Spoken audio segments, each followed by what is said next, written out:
کے لیے دعوت سخن دے رہا ہوں درجہ سابعہ سے محمد سلیمان۔ موضوع ہے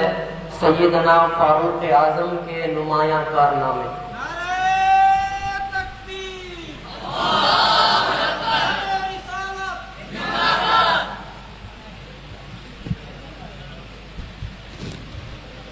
نحمده ونصلي ونسلم على رسوله الكريم أما بعد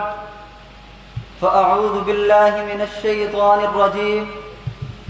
بسم الله الرحمن الرحيم والذين معه أشداء على الكفار وقال النبي صلى الله عليه وسلم إن الله جعل الحق على لسان عمر وقلبه صدق اللہ وصدق رسولہ النبی الکریم۔ میرے سامعین ذی وقار و ذی شعور، آج میں آپ حضرات کے روبرو جس موضوع سخن کو لے کر حاضر ہوا وہ حضرت عمر رضی اللہ عنہ کے نمایاں کارناموں کے عنوان سے معنون ہے۔ سامعین گرامی، زہ نصیب کہ آج تذکرہ اس ہستی کا چل پڑا جسے وجہ کائنات جناب امام الانبیاء نے رب ذوالجلال سے مانگ کر لیا۔ رب ذوالجلال نے منشأ نبوی پر اسے تمغہ ہدایت سے نواز دیا۔ ہادی عالم جناب رسول اللہ نے ان اللہ وضع الحق علی لسان عمر یقول بہ کے الفاظ سے اس کے زبان اور دل پر حقانیت کی مہر لگا دی۔ اس کے اقوال کی تائید موافقات قرآن کے انداز میں کی گئی۔ حق اور باطل کے درمیان فرق کرنا جس کا طرہ امتیاز رہا، یہی امتیاز فاروق نام بن کر جس کا لقب ٹھہرا۔ نبوت نے نگاہ بصیرت سے جس میں خیر دیکھ کر فرمایا ما طلعت الشمس علی رجل خیر من عمر،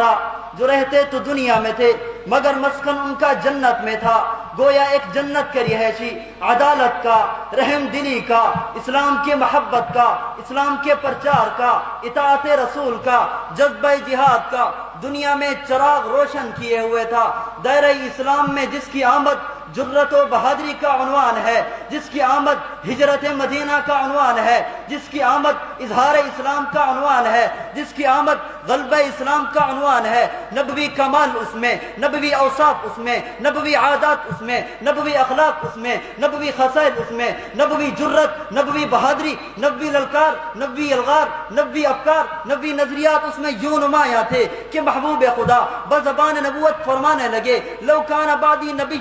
لکان عمر، کہ لوگوں نبوت کے سلسلے نے اگر مزید آگے چلنا ہوتا تو میرے بعد نمبر عمر کا ہوتا۔ ما بعد ختم المرسلین کوئی نبی اٹھنا نہیں، ما بعد ختم المرسلین کوئی نبی اٹھنا نہیں، یہ سلسلہ چلتا اگر تو ایک نبی ہوتا عمر۔ گلشن رشید کے مہکتے پھولو، اسلام کا اصل اصول قرآن مجید ہے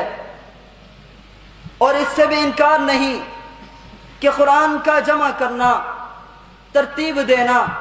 صحیح نسخہ لکھوا کر محفوظ کرنا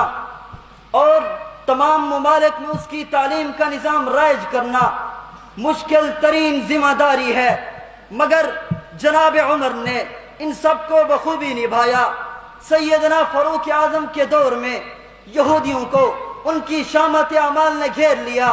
تو سیدنا عمر بن خطاب نے حضور کے فرمان اخرج الیہود والنصارى من جزیرۃ العرب پر عمل کرتے ہوئے انہیں جزیرہ عرب سے باہر نکال پھینکا۔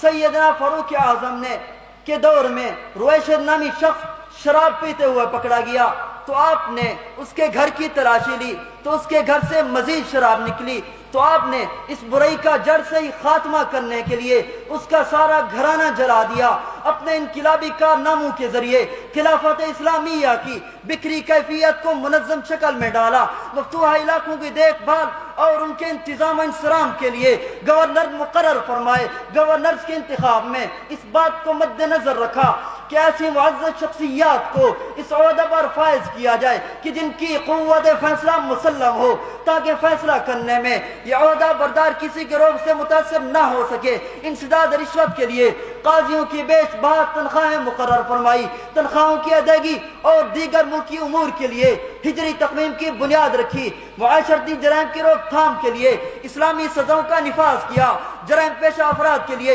جیلیں بنوائی، زراعت کی سرابی اور رعایت کی ضرورت کے لیے نہریں کھدوا کر آب پاشی کا محکمہ قائم فرمایا، کرپشن کے سدباب کے لیے نظام احتساب قائم کیا، مفتوحہ علاقوں میں اسلامی تعلیم کی ترویج کے لیے مکاتب و مدارس تعمیر کروائے، 4000 عام مساجد اور 900 جامع مساجد تعمیر کروائی، معیشت کی برتری کے لیے حربی تاجروں کو تجارت کی اجازت دی، سیاسی بصیرت سے فتوحات کے سلسلے کو مزید آگے بڑھایا، عراق، مصر، لیبیا، سرزمین شام، ایران، خراسان، مشرقی اناطولیہ اور جنوبی آرمینیا آپ کی جستجو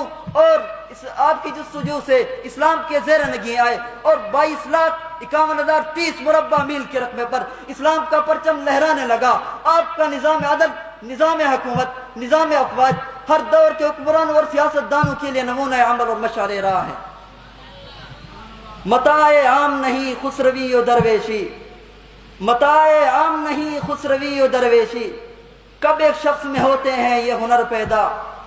جلال کا پیکر بنا قبا کا ہر پیون، جلال کا پیکر بنا قبا کا ہر پیون، عمر کے بعد ہوا ہے کہاں عمر پیدا۔ آخر دعوانا الحمدللہ۔ ماشاءاللہ انتہائی خوبصورت انداز میں آپ کے سامنے محو گفتگو